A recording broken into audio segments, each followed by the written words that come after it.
மாணவ செல்வங்களே, இன்றைய காணொலியில் நாம் என்ன பார்க்க போறோம் அப்படின்னா 10ஆம் வகுப்பு தமிழ். இந்த புத்தகத்தில் உள்ள 7 இயலிலும் உள்ள பலவுள் தெரிக இதற்கான விடையை நம்ம பார்க்க போறோம்.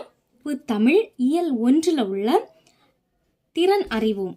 அதில் பலவுள் தெரிக. 1. காலக்கணிதம் கவிதையில் இடம்பெற்ற தொடர் எது? விடை இகழ்ந்தால் என் மனம் இறந்து விடாது. 2. காய்ந்த இலையும் காய்ந்த தோகையும் நிலத்துக்கு நல்ல உரங்கள். இத்தொடரில் அடிக்கோடிட்ட பகுதி குறிப்பிடுவது சருகும் சண்டும். 3. எந்தமிழ் நா என்பதை பிரித்தால் இவ்வாறு வரும். விடை இ எம் கூட்டல் தமிழ் கூட்டல் நா. 4. கேட்டவர் மகிழ பாடிய பாடல் இது. இத்தொடரில் இடம்பெற்றுள்ள தொழிற்பெயரும் வினையாளனையும் பெயரும் முறையே பாடல் கேட்டவர். 5. வேர்க்கடலை மிளகாய் விதை மாங்கொட்டை ஆகியவற்றை குறிப்பது மணிப்பெயர் வகை. இனி 2வது இயலில் உள்ள திறன் அறிவும் பார்க்கலாம். பக்கம் 37 பலவுள் தெரிக. 1. பரிபாடல் அடியில் விசும்பில் இசையில் ஆகிய சொற்கள் குறிப்பவை எவை? விடை ஆ வான்வெளியில் பேரொலியில். 2. செய்தி 1. ஒவ்வொரு ஆண்டும் ஜூன் 15 உலக காற்று நாளாக கொண்டாடி வருகிறோம். செய்தி 2. காற்றாலை மின் உற்பத்தியில் இந்தியாவில் தமிழ்நாடு 2ஆம் இடம் என்பது எனக்கு பெருமையே. செய்தி 3. இந்தியாவிற்கு தேவையான மழை அளவில் 70 விழுக்காடு மழையை தென்மேற்கு பருவக்காற்றாக கொடுக்கிறேன். இதில் செய்தி 1 மற்றும் 3 ஆகியன சரி. 3. பொருந்தும் விடை வரிசையை தேர்ந்தெடுக்க. இந்த பக்கம் கொண்டல் கோடை வாடை தென்றல், வலது பக்கம் மேற்கு தெற்கு கிழக்கு வடக்கு. இதுல கொண்டல் அப்படின்னா கிழக்கு, அப்ப கிழக்குக்கு 3வது நம்பர், அப்ப இதுல நம்ம போட்டுக்கலாம். கொண்டல் அப்படின்னா கிழக்கு, கோடை மேற்கு, அப்ப இது 1. வாடை வடக்கு, அப்போ 4. தென்றல் தெற்கு அப்படின்னா 2, அப்போ ஆப்ஷன் 3 அப்படின்னா விடை 3 1 4. அப்போ ஆன்சர் ஆ 3 1 4 2. அடுத்தது 4. மகிழுந்து வருமா என்பது எழுவாய் தொடர். 5. அறிஞருக்கு நூல் அறிஞரது நூல் ஆகிய சொற்றொடர்களில் பொருளை வேறுபடுத்த காரணமாக அமைந்தது. இதுல கூ என்கின்ற வேற்றுமை உருபு, இங்க அது என்ற வேற்றுமை உருபு, அப்படின்னா வேற்றுமை உருபு தான் சரியான பதில். இனி இயல் 3ல் உள்ள திறன் அறிவும் பார்க்கலாம். பலவுள் தெரிக. 1. பின்வருவனவற்றுள் முறையான தொடர் எது? சரியான பதில் இ தமிழர் பண்பாட்டில் வாழை இலைக்கு தனித்த இடமுண்டு. 2. காலில் அணியும் அணிகலனை குறிப்பது. காலில் கொலுசு போடும், அதனால கிண்கிணி. விடை கிண்கிணி. 3. காசி காண்டம் என்பது காசி நகரத்தின் பெருமையை பாடும் நூல். 4. விருந்தினரை பேணுவதற்கு பொருள் தேவைப்பட்டதால் தன் கருங்கோட்டு சீரியாழை பணயம் வைத்து விருந்தளித்தான் என்கிறது புறநானூறு. இச்செய்தி உணர்த்தும் விருந்து போற்றிய நிலை இன்மையிலும் விருந்து, அதாவது இல்லாத போதும் விருந்தளிக்கக்கூடிய மனநிலை, வறுமை நிலையிலும் விருந்து போற்றக்கூடிய நல்ல பண்பு இது குறிக்கிறது.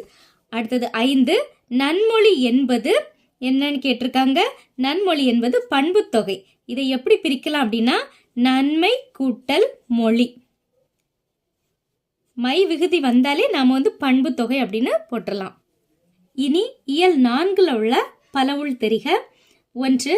கீழ்காண்பனவற்றுள் எந்த இலக்கியம் பிற மொழி படைப்பினை தழுவி தமிழில் படைக்கப்பட்டது? விடை ஆ கம்பராமாயணம். வான்மீகி வடமொழியில் எழுதிய ராமாயணம் என்ற நூலை தழுவி எழுதப்பட்டது கம்பராமாயணம். நூலின் ஆசிரியர் கம்பர். 2. இடைக்காடனாரின் பாடலை இகழ்ந்தவர் யார்? இடைக்காடனாரிடம் அன்பு வைத்தவர் யார்? இடைக்காடனாரின் பாடலை இகழ்ந்தவன் மன்னன், இடைக்காடனாரிடம் அன்பு வைத்தவர் இறைவன். விடை ஈ. 3. உவப்பின் காரணமாக அக்ரிணையை உயர்திணையாக கொள்வது திணை வலுவமைதி. 4. ரவீந்திரநாத் தாகூர் எந்த மொழியில் எழுதிய கவிதை தொகுப்பான கீதாஞ்சலியை எந்த மொழியில் மொழிபெயர்த்த பிறகுதான் அவருக்கு நோபல் பரிசு கிடைத்தது. விடை வங்காள மொழியில் எழுதிய கவிதை தொகுப்பு தான் கீதாஞ்சலி. அத ஆங்கில மொழியில மொழிபெயர்த்தார். 5 படர்க்கை பெயரை குறிப்பது எது? படர்க்கை என்பது நம் அருகில் இல்லாதவரை நாம் குறிப்பது, அதாவது தொலைவில் அல்லது தூரத்தில் உள்ளவரை குறிப்பது. இதற்கான விடை அவர். இனி இயல் 5. 1 கூற்று 1 போராட்ட பண்புடனே வளர்ந்தவர் கலைஞர். கூற்று 2 அவருக்குள் இருந்த கலைத்தன்மை வளர அது உதவியது. கூற்று 1 மற்றும் 2 சரி. 2 மையோ மரகதமோ மறிக்கடலோ மழை முகிலோ இப்பாடல் அடியில் குறிப்பிடப்படாத நிறத்தை கண்டறிக. அப்படின்னா பழுப்பு நிறம், அதாவது கருமை நிறம் மழை முகிலுடைய நிறம், பச்சை என்பது மரகதத்தினுடைய நிறம், நீலம் என்பது மையினுடைய நிறம் அல்லது கடலினுடைய நிறம் அப்படின்னு சொல்லலாம். அப்போ குறிப்பிடப்படாத நிறம் பழுப்பு. 3 தூக்கு மேடை என்னும் நாடகத்தின் பாராட்டு விழாவில்தான் கலைஞர் என்ற சிறப்பு பெயர் வழங்கப்பட்டது. இத்தொடருக்கான வினா எது? கலைஞர் என்ற சிறப்பு பெயர் எப்போது வழங்கப்பட்டது? விடை ஆ. 4 சித்திரை வைகாசி மாதங்களை எந்த காலம் என்பர்? விடை இளவேனில் காலம். 5 குளிர்காலத்தை பொழுதாக கொண்ட நிலங்கள் எவையெல்லாம் அப்படின்னு கேட்டிருக்காங்க. விடை குறிஞ்சி மருதம் நெய்தல் நிலங்கள். ஆப்ஷன் இ. எப்படின்னா குறிஞ்சி என்றால் மலை பிரதேசங்கள், மலைப்பகுதிகள். மலைப்பகுதிகளில் குளிராதான் இருக்கும். மருதத்திற்கும் நெய்தலுக்கும் 6 பொழுதுகளும் உண்டு அப்படின்னு சொல்லியிருக்காங்க. அதனால குறிஞ்சி மருதம் நெய்தல் நிலங்கள். இனி இயல் 6. 1 சரியான அகர வரிசையை தேர்ந்தெடுக்க. விடை உழவு ஏர் மண் மாடு. இது எப்படின்னா உ, அடுத்தது ஏ, இந்த மாதிரி இந்த முதல் எழுத்தை வச்சு நாம பார்க்கக்கூடியது. 2 தமிழினத்தை ஒன்றுபடுத்தும் இலக்கியமாக மாப்போ சிவஞானம் கருதியது என்ன அப்படின்னா சிலப்பதிகாரம். 3 நச்சிலை வேல் கோக்கோதை நாடு நல்யானை கோக்கிள்ளி நாடு இத்தொடர்களில் குறிப்பிடப்படுகின்ற நாடுகள் முறையே. நச்சிலை வேல் கோக்கோதை நாடு அப்படின்னா சேர நாடு, நல்யானை கோக்கிள்ளி நாடு அப்படின்னா சோழ நாடு. விடை சேரநாடு சோழ நாடு. 4 இரு நாட்டு அரசர்களும் தும்பை பூவை சூடி போரிடுவதன் காரணம். தும்பை அப்படின்னா வலிமையை நிலைநாட்டல். 5 மாலவன் குன்றம் போனால் என்ன வேலவன் குன்றமாவது எங்களுக்கு வேண்டும். மாலவன் குன்றமும் வேலவன் குன்றமும் குறிப்பிடப்படுபவை முறையே. மாலவன் அப்படின்னா திருமால், திருமால் இருக்கக்கூடிய இடம் திருப்பதி. அடுத்தது வேலவன், வேலவன் என்றால் முருகன், முருகன் இருக்கக்கூடிய இடம் திருத்தணி. அப்போ விடை திருப்பதியும் திருத்தணியும். இனி கடைசி இயல், அதாவது 7வது இயலில் உள்ள பலவுள் தெரிக. 1 மேன்மை தரும் அறம் என்பது கைமாறு கருதாமல் அறம் செய்வது. பிறர் நமக்கு அதை தருவார்கள் என்று எண்ணாமல் நாம் செய்யக்கூடிய, அதாவது பலனை பார்க்காமல் நாம் செய்யக்கூடிய உதவி. 2 உலகமே வறுமை உற்றாலும் கொடுப்பவன் என்றும் பொருள்களின் இருப்பை கூட அறியாமல் கொடுப்பவன் என்றும் பாராட்டப்படுவோர் யாவர். விடை அதியன் பெருஞ்சாத்தன்.